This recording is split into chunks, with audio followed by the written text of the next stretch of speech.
far as the Act, the regulations and the directives are concerned, how they fit together. And then one of the main issues that's been very topical on the internet discussions over the last few weeks has been the offences that go with these disaster management provisions, and how many people have actually misguidedly been paying fines for things which may not have been offences, etc. I'll try and address that as well in a bit of detail. And then the provisions and amendments since the 27th of March. Unfortunately, I will have to start with the older provisions and then take it through to the latest provisions, for the simple reason that we are currently sitting with a situation where the legislation scenario changed ever so often. And during this process, it may be that something was an offence some time ago and in fact no longer is, because of some amendments that took place. Then, as I said, just touching on the health and labour issues, there are some provisions in the road traffic provisions on public transport that deal with how vehicles should be sanitised, etc. And then some practical issues that have come about because of the restrictions for drivers not getting food, not having a place to sleep, and so forth. And then just ending off with a general slide as far as our road traffic provisions are concerned on R2, the road traffic amendment bills, etc., that has currently been put on hold a little bit because of the COVID-19 situation. Just to start off with, I think anybody would realize that the minister and the president and everyone was, to a certain extent, as unprepared as everyone else when this started. And many of the provisions that were implemented had some unintended consequences. We suddenly had a situation where I think everybody had seen in the newspapers where companies like breweries and so forth were sitting with stock that they couldn't bottle, they couldn't transport. People had food in the fridge for tomorrow's restaurant meals, and then suddenly they were not allowed to operate. So there were many things out there that were not covered by the legislation. And to a large extent, we are playing catch up. The COVID-19 regulations are not published for comment. I think apart from a document that was published on the general levels and how they should be coming down from level 5 to level 1, there were actually no consultatory documents published, and people were not really given an opportunity to comment on anything else except for that document. So when you see the regulation, it is generally already in force. Whether it's a directive or a regulation, it's already in force. And to a large extent, our traffic and police officers are sitting with the same problem that everybody else is sitting with, in that they find out a week later that the legislation has been changed and they've actually been working on a previous set. I've had many, many inquiries from traffic officials over the last few weeks where they were under the impression that they were charging, for example, for the regulations that were published in March, when in fact it has been repealed and a new set is in place. So some careful scrutiny on your traffic fines and so forth would be necessary to see whether you were charged for something that was actually an offence at the time that you were charged for it. If we start with the Act, the Disaster Management Act allows the President to appoint a specific minister to deal with a disaster. As disasters can range from having a flood or a drought, or in this case a pandemic, there's not one specific minister that is appointed for this process, where the Road Traffic Act, for example, is the Minister of Transport's duty. Legislation dealing with tax would be the Minister of Finance duty. So other acts, there's a specific minister and he's responsible to manage the regulations and all the notices.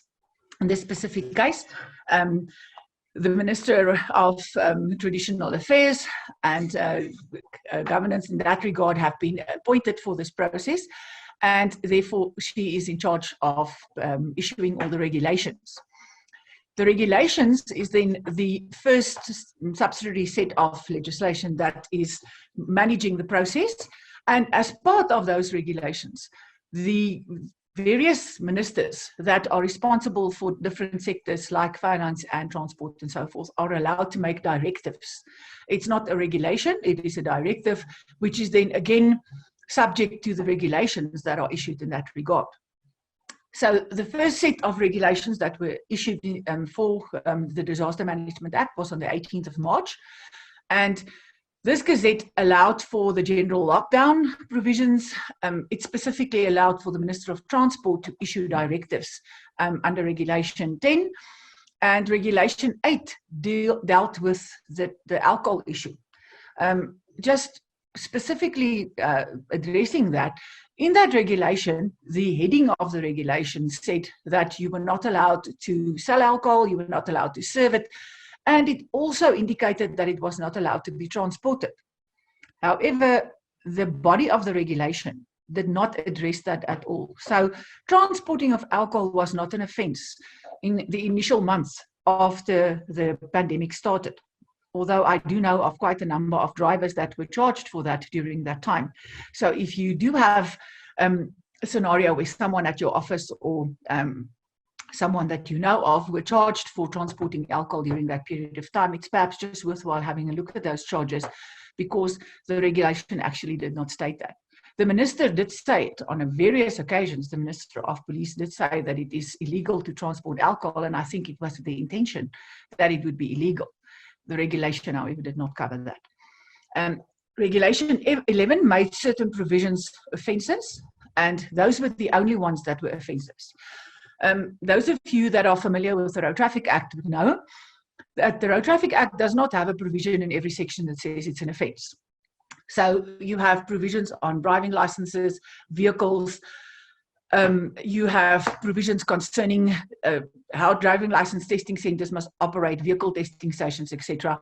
And then there's one section right at the end of the legislation that says every single thing that you fail to do or that you do in a manner that is not prescribed in the legislation is an offence.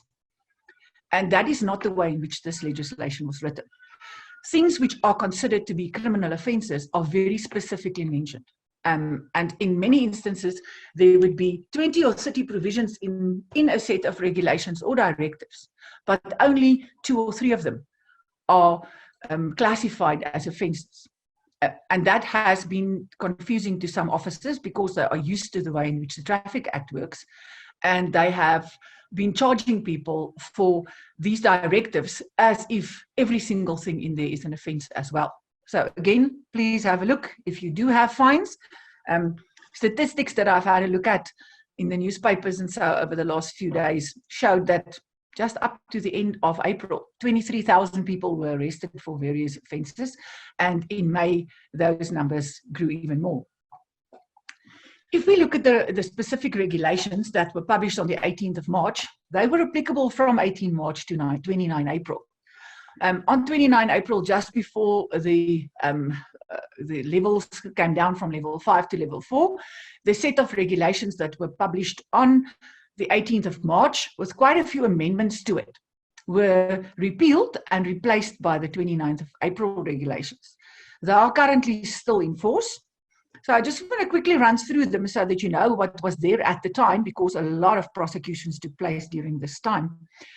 There was an amendment on the 25th of March, which introduced Regulation 11C, and that regulated public transport vehicles and how many people were allowed to be in these vehicles.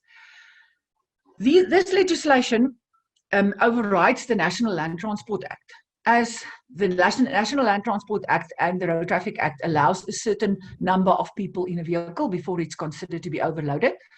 And the directives and the regulations change that to only allow 50% of vehicles of people, for example, in a bus. And any e-hailing service, that is your Ubers, your Taxifys, those kind of vehicles. Taxis were on 70%.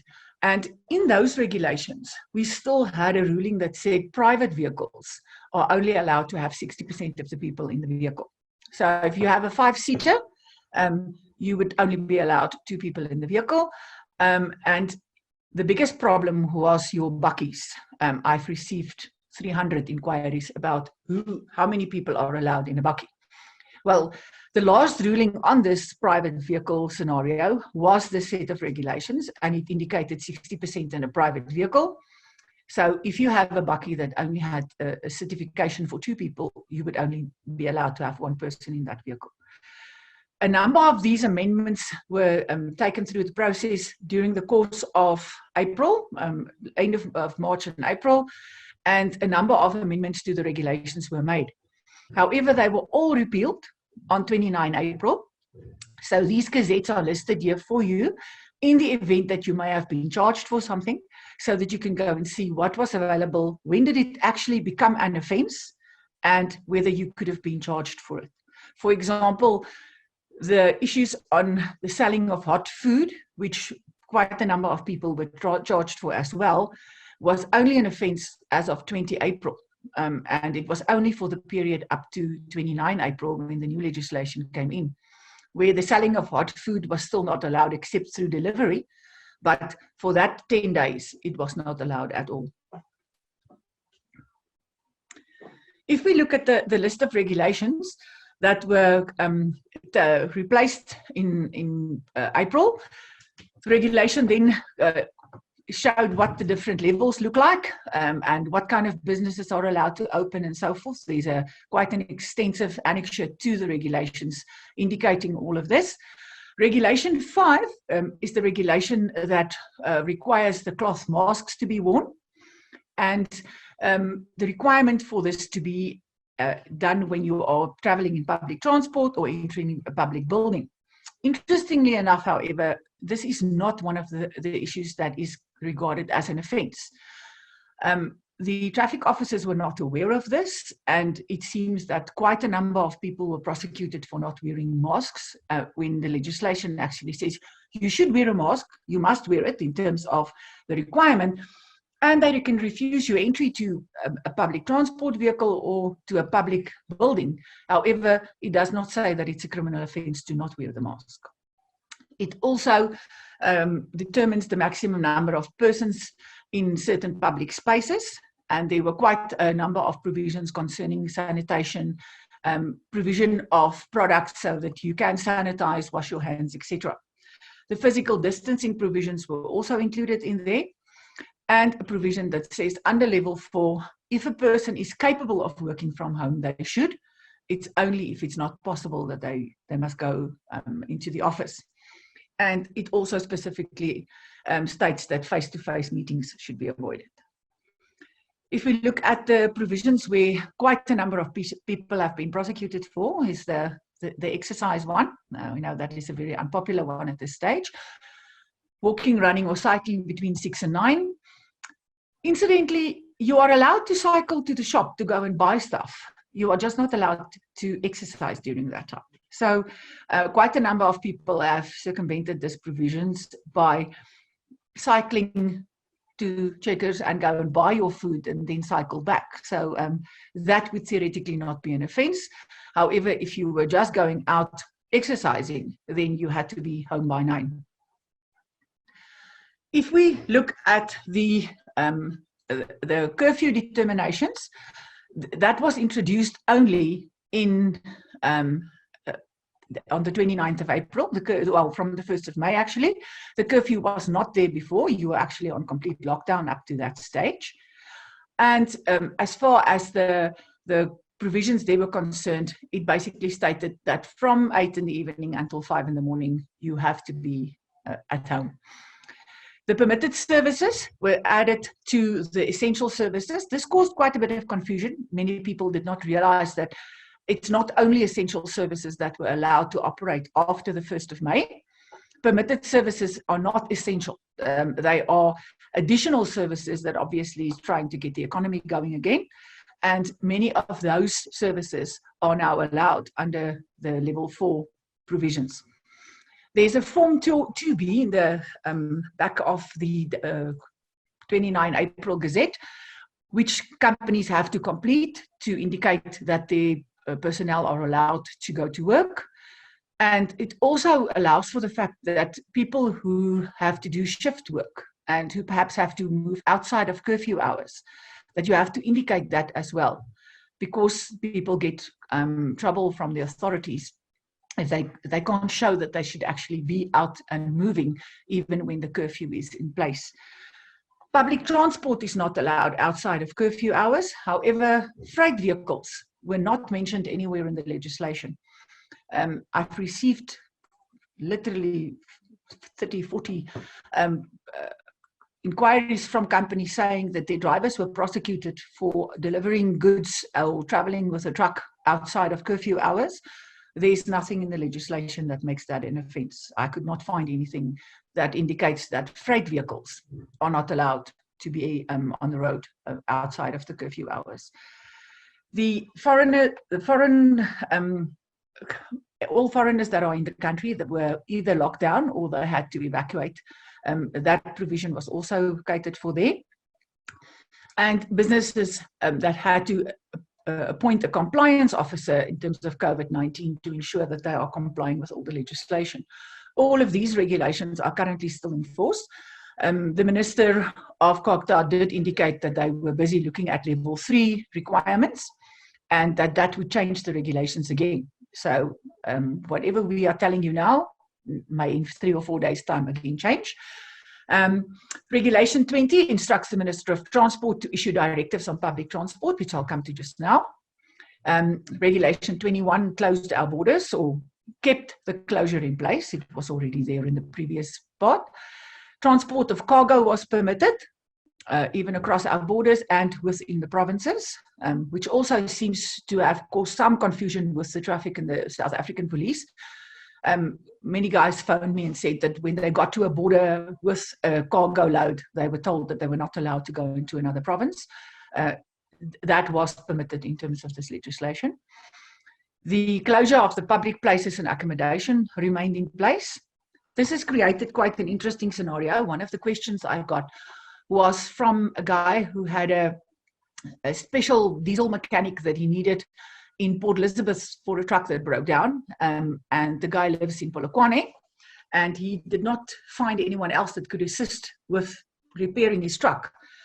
But he said it wasn't possible for him to get his guy down to Port Elizabeth. Flights are not happening at the moment. You cannot drive down there in one day. Due to the curfew hours, he was not allowed to move, and there's no place to sleep on the way because the accommodation is closed. So as we move to level 3 and these things are starting to change, those would be the things that would need to be addressed, because it does create quite a number of knock-on difficulties that you do not address in the legislation. From the 29th of April, there was a very specific provision that prohibited the transport of alcohol. So if somebody was caught after 29 April transporting liquor, it is an offence in terms of the legislation. Regulation 27 deals with the sale of tobacco, which I know was also a very unpopular provision. However, there's nothing that prohibits the transportation of tobacco products. It says you're not allowed to sell it, but it doesn't say anything about transporting it. So all the guys that have been prosecuted since 29 April, as far as the tobacco stuff is concerned, would have to be because it's illegal cigarettes, not the fact that they are actually transporting it. Because theoretically, one could have bought it before lockdown started, and there's no prohibition on transporting it, because that would mean your packet of cigarettes in your pocket would also be illegal. The offences and penalties clause is again something that you should have a look at. Only a few things are considered offences. Not complying with the lockdown rules as far as curfews are concerned, the exercise periods and so forth.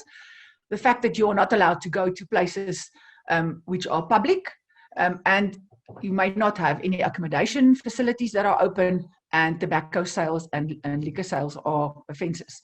Most of the other things in this gazette were not identified as offences. When we get to the directives, this is also now changed quite a few times. In fact, the last one changed yesterday. It's fresh off the press. So we are in a situation where we can really now give you new information. It has been floating around in the newspapers for the last day or so. The Minister issued several gazettes that dealt with air, rail, sea, cross-border, public transport and road traffic provisions. The directives as far as the ports and the airports are concerned, there's only 1 or 2 gazettes and they generally remained in place. The ones for road traffic changed quite a bit. The first one was a directive that extended the validity of driving licenses and PRDPs, temporary licenses and vehicle licenses. The lockdown started on the 27th and this was published on the 30th. Here and there was an inquiry that people were prosecuted for having expired licenses. if your license expired on the 1st of March for your vehicle, you had a 21-day grace period within which to use your vehicle. And if you then used your vehicle after that period of time, it was an offence. And that is not catered for anywhere in these grace periods. So you would still be not non-compliant. The grace period did not cover those vehicles. The driving license requirement is the same. Vehicles and driving licenses, temporary permits, etc., were covered for 30 days beyond lockdown. This directive was repealed on the 4th of May with a directive that caused quite a bit of confusion, which indicated that there would be a 30-day grace period. And it also indicated between the directives from the Department of Transport as well as the directive from Docur that all the municipalities and the driving license testing centers, vehicle testing stations, etc., had to open right away and issue people with licenses, because the initial grace period was then changed to 3 June. The cutoff date would have been 3 June, and everyone whose licenses were not renewed by then would not be covered.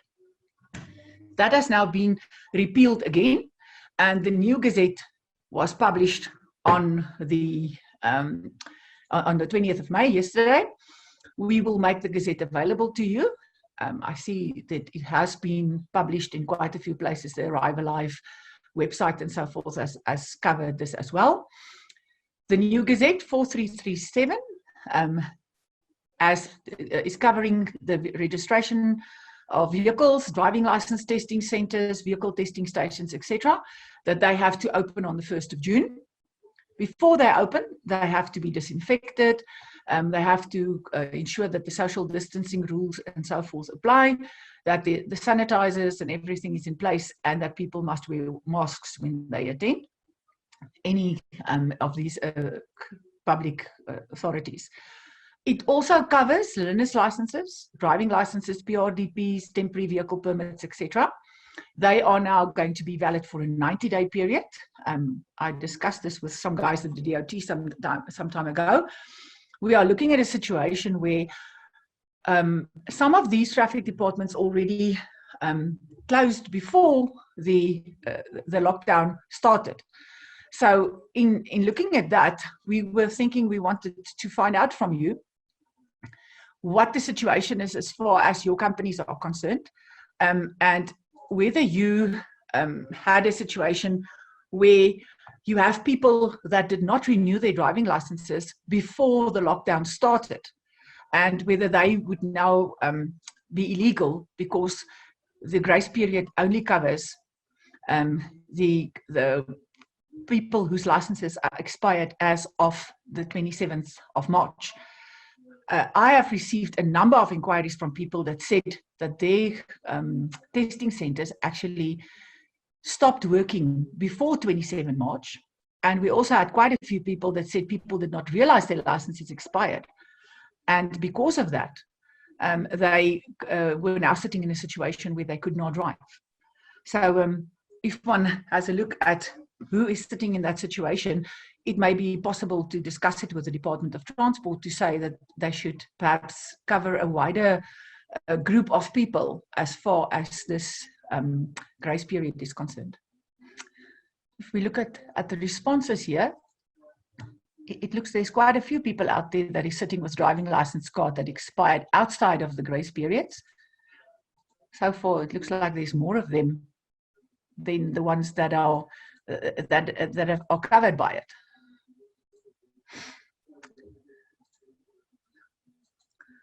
Okay, if you have a look at it, you'll see it says 20 people said that they're sitting with people, just out of, if you think we are what, 80, 90 people that's currently in this discussion.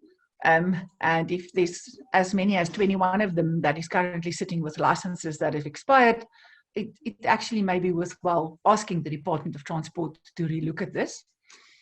I'm going to just end this poll, and sorry, the other one is very relevant to as far as the same thing is concerned.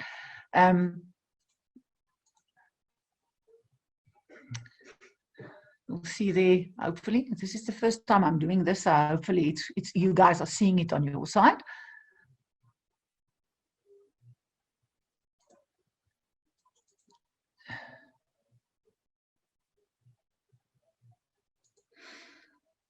Okay, and then I know there's a second poll here. Shannon, can you assist? I'm not managing to get that one out.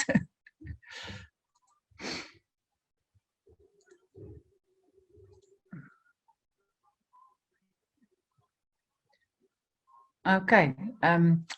Hopefully that assists with the polls.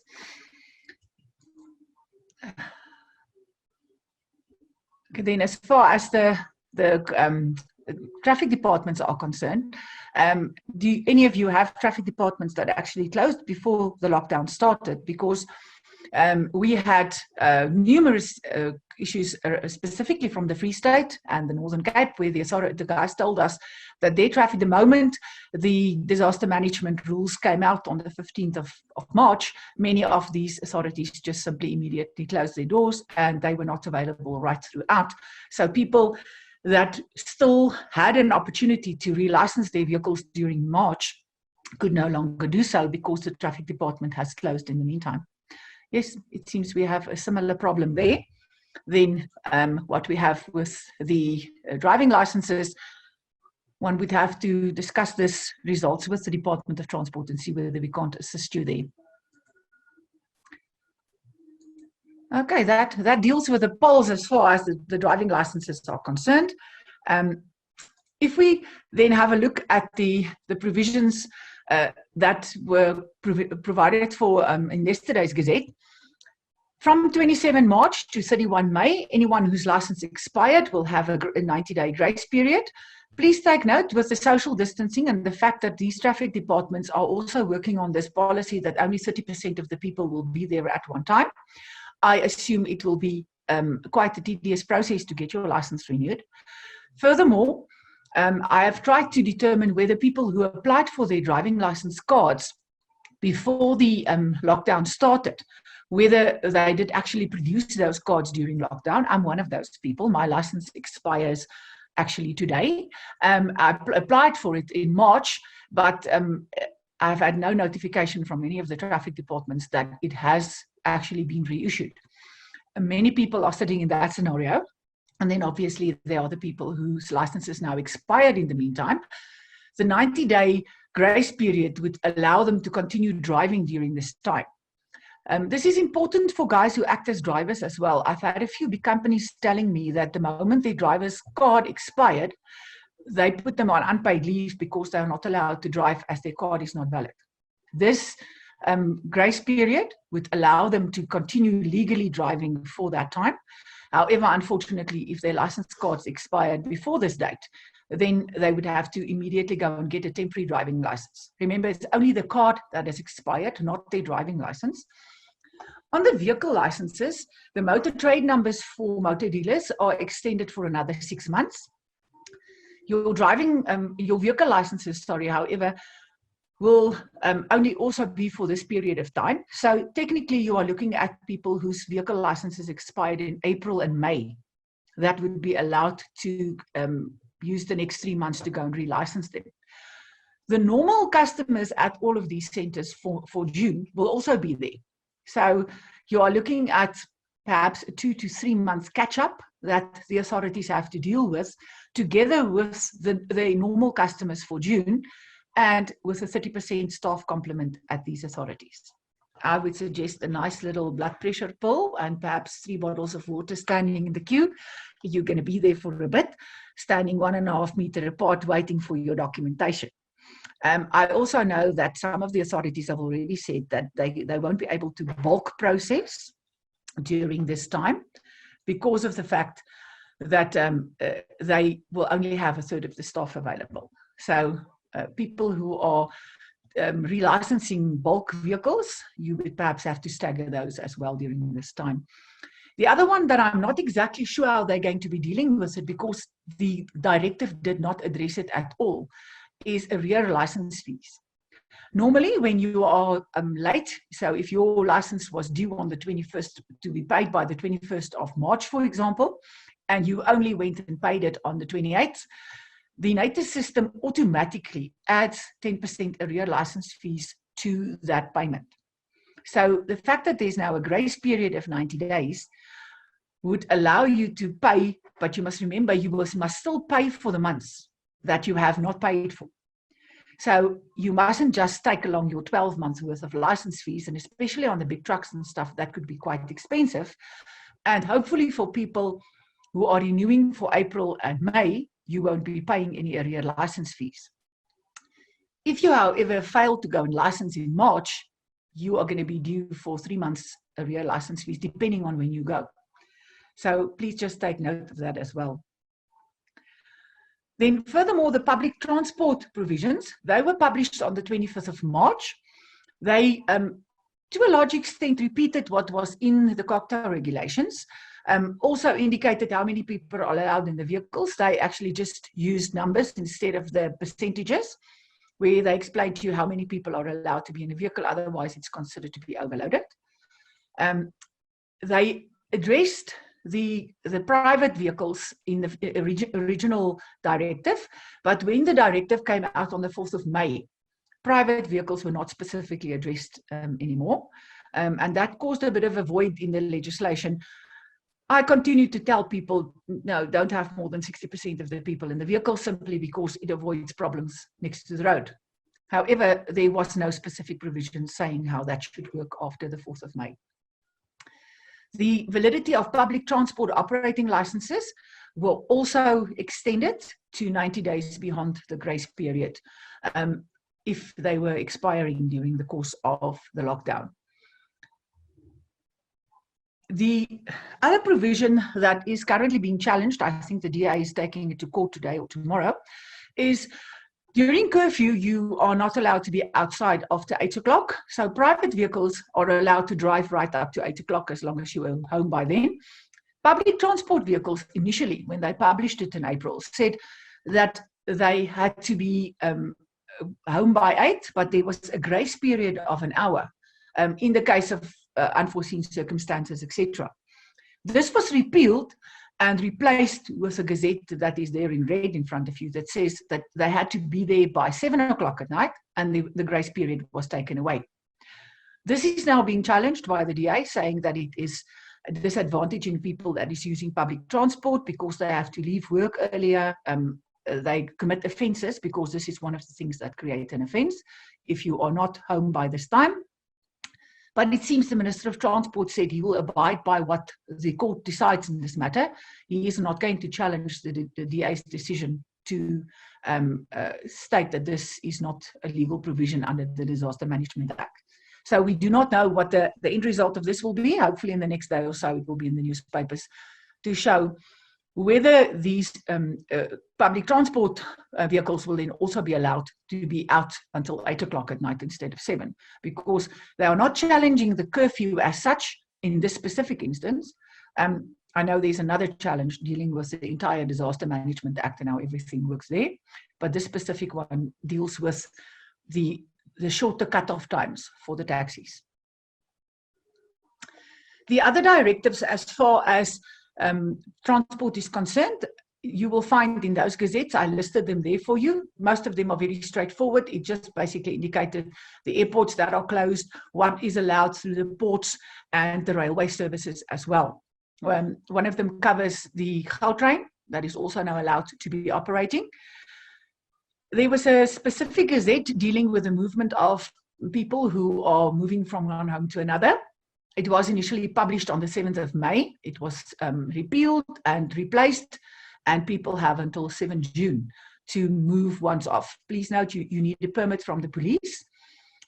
If you want to attend a funeral, you also need to go to the police for a permit and either have an affidavit about the death of a person or a death certificate.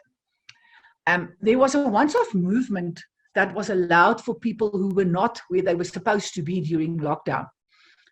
This created a lot of confusion because it allowed inter-provincial travel, but only for the 7 days. And then the minister published a one-liner directive on, I think it was the 6th of May, allowing for intra-provincial travel during that time as well.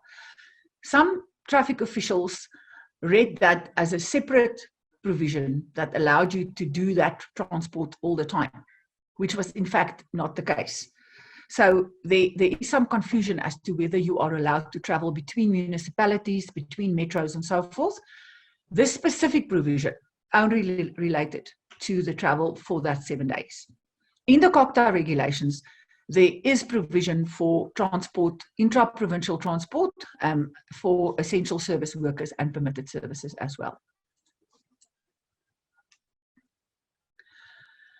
If we just come back to the offences, it is important that you understand, I think the fact that one of the ministers paid an admission of guilt charge created quite a bit of discussion in this regard.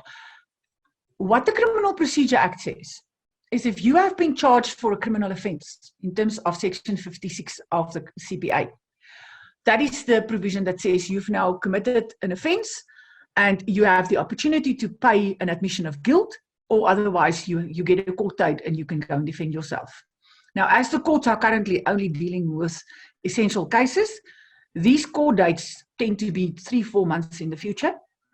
And you have to note that if you've paid an admission of guilt, it means you have a previous conviction. Now, what normally happens where you have offences where there are the opportunity to pay a fine is the traffic chief or the police chief would go to the chief magistrate. You would go and get a list of admission of guilt fines for the various offences. And this would be dished out to all the traffic and police officials. And when they do the Section 56 notices, they would know this specific fine is 5,000 Rand, this is 2,000, etc. Because this whole disaster management thing caught everyone unawares. Right in the beginning, when this started, there were no AOG lists available. So in most cases, when people were doing something that was considered to be an offence, they were arrested. When you get arrested and you go to a police station, they take your fingerprints. If at a later stage you are now released on a Section 56 notice and you pay that fine, they still have your fingerprints. So that is submitted on their system, and then you have what they call an SIP 69, and that is a previous conviction. So the people who have paid these fines in terms of the legislation have previous convictions. I've heard from certain people that in some instances the police or the traffic guys told the person that is committed the offence, if you don't pay the fine, you will not be released. That is now not how a Section 56 works. A Section 56 releases you out of arrest. So you will then have the opportunity, it must be at least 14 days to pay the fine, and the court date must also be more than 14 days away. Under these circumstances, some of them are 6 months and 7 months away. There was a few magistrates that did issue admission of guilt fine lists, which was eventually circulated to most of the other traffic departments in the country, and they are now operating like that. However, in the beginning, that was not the case. So if you do have cases like this, please go and have a look at them. First of all, see, is the thing that you were charged for an offence? And if it is, see whether you got the opportunity to actually go and challenge this case later on, because otherwise you would be sitting with a SIP 69 offence. Then lastly, there's a few general amendments that I just wanted to touch on. I'm getting very many inquiries on R2 at this stage, but to just start off with the list there on the slide in front of you, the National Road Traffic Amendment Bill that has been floating around since 2012 has now finally been submitted to Parliament.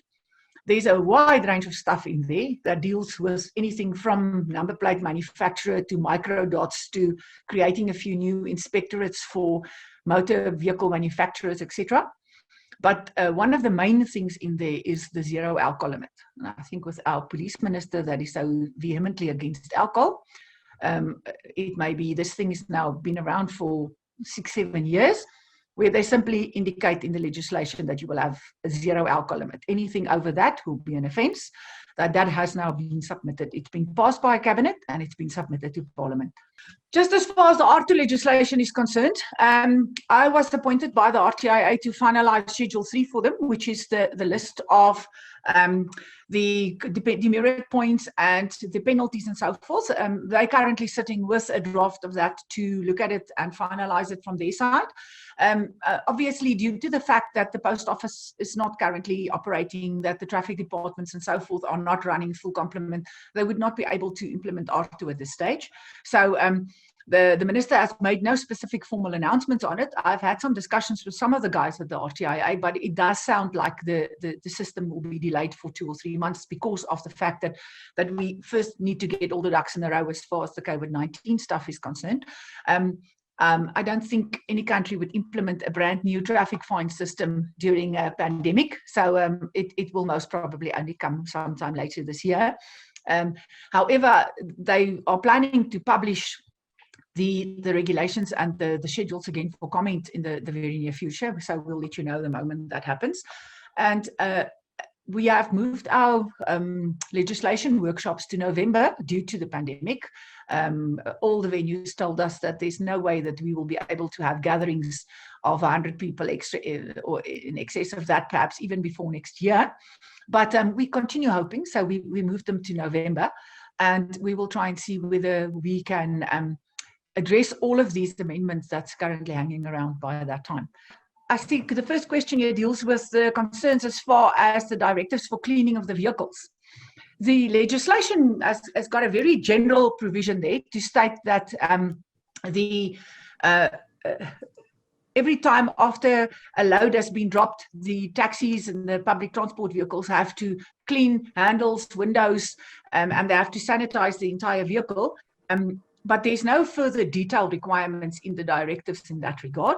So I'm not exactly sure what extra detail would be required there. I think in some of the previous versions that they did say that the sanitation products must have at least 70% alcohol in, etc. But I haven't seen that in the latest versions.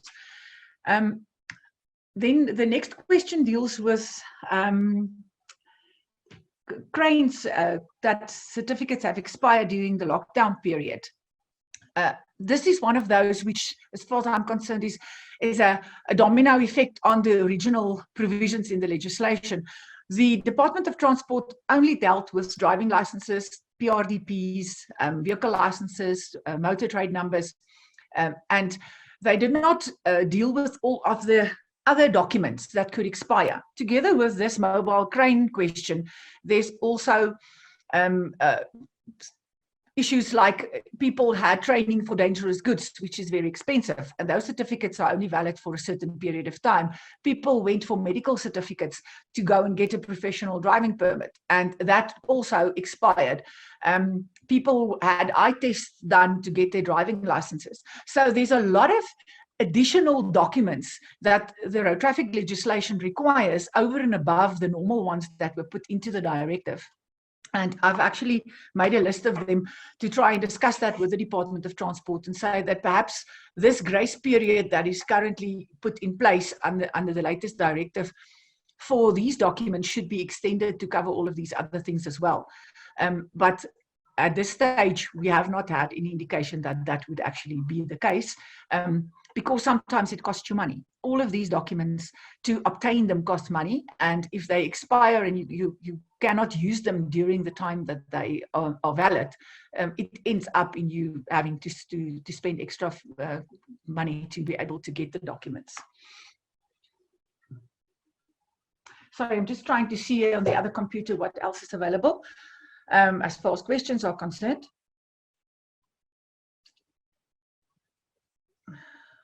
Can we touch, if you can, amount that needs temporary licenses and ID photos? Temporary licenses, I think, as far as I know, from a cost perspective, differs from province to province. And I do know that you do need ID photos for your temporary licenses. For a normal driving license, they do the biometric testing with equipment that they have at the premises. But if you need a temporary license, then you would need to go and provide that as well. But the costs are different from place to place. There's not one standard cost in the country at this stage. I see that there's a statement here more than a question that some of the driving license testing centers and vehicle testing stations are saying that they will not be able to only have 30% of their staff complement there. Just on that point, That is a general requirement for all businesses. And as far as I know, depending on the size of the business, the 30% does not apply to smaller businesses. So if you have a vehicle testing station or a testing center that only employs 8 or 9 people, as far as I know, the 30% does not apply. I'm saying this under correction. I've had a look at some of that legislation. And for example, my business is a small business, and we are not restricted with the 30%. It is when you start getting 40 and 50 people at the premises, that is when you have to work in shifts to get the people there at different times to ensure that the social distancing is actually being complied with. The question here on a copy of the presentation. Yes, as Shannon indicated, we will be sending you the presentation together with the latest Gazette that was published yesterday. As far as the next question is concerned, there was a request to say if there's an update from the Department of Home Affairs with regard to the renewing of passports for drivers delivering essential goods. The last instruction I've seen as far as the Department of Home Affairs are concerned is that they're only issuing birth and death certificates, and that they're currently not providing any other documents. So if you have drivers that do not have a valid passport, then I assume that for the foreseeable future they will not be allowed to go across the borders until they've been until they open that part of the services. Question here whether one needs to have a permit to travel from your own home to your shop. No, that is not a requirement. If you go shopping, then as long as you can show them where you live and that you are going to a shop close to you, you do not need to provide them with any permits for that. The question around the arrear license fees that have been asked. Arrear license fees work on the following basis.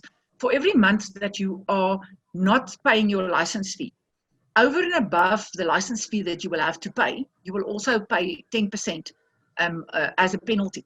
So if you, for example, are 2 months behind on your license fees, you will have to pay your license in advance for a 12-month period, but you obviously have to pay for the 2 months that you've now not paid. So you will eventually pay for 14 months license fees at the time.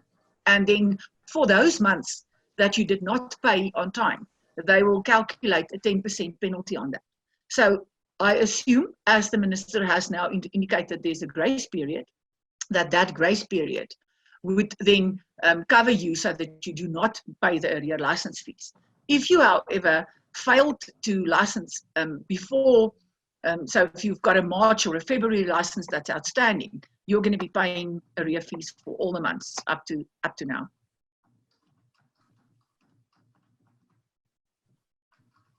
The question, there's another question on the current legal limits specific to freight driving hours.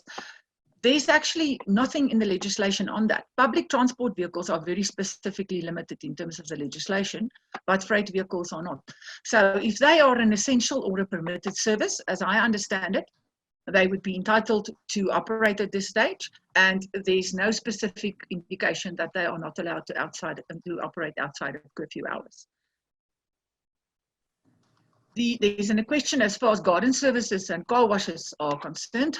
If you look at the businesses that are allowed to open, the way I see it, that they indicated that garden services and car washes would only open in level 3, not in level 4.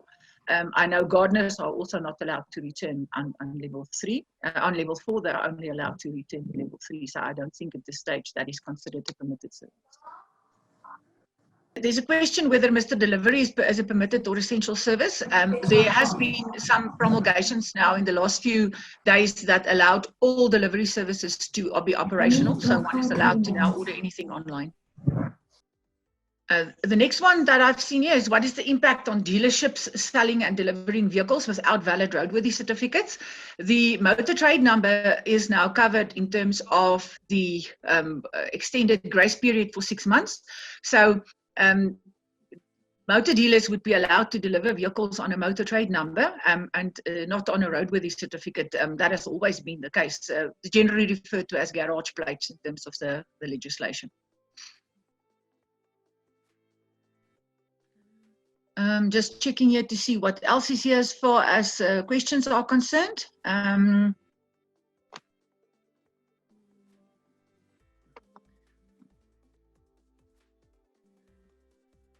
I'm trying to see whether there's any other provisions. There's one here on learners' licenses. As far as I know, that the learners' licenses are also being extended by this. The 90-day extension also applies to them.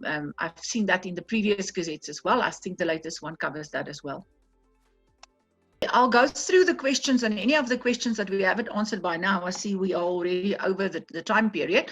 I will answer specifically, and then we can add that to the email that we send to you with the presentation and the gazette as well. Okay, thank you very much.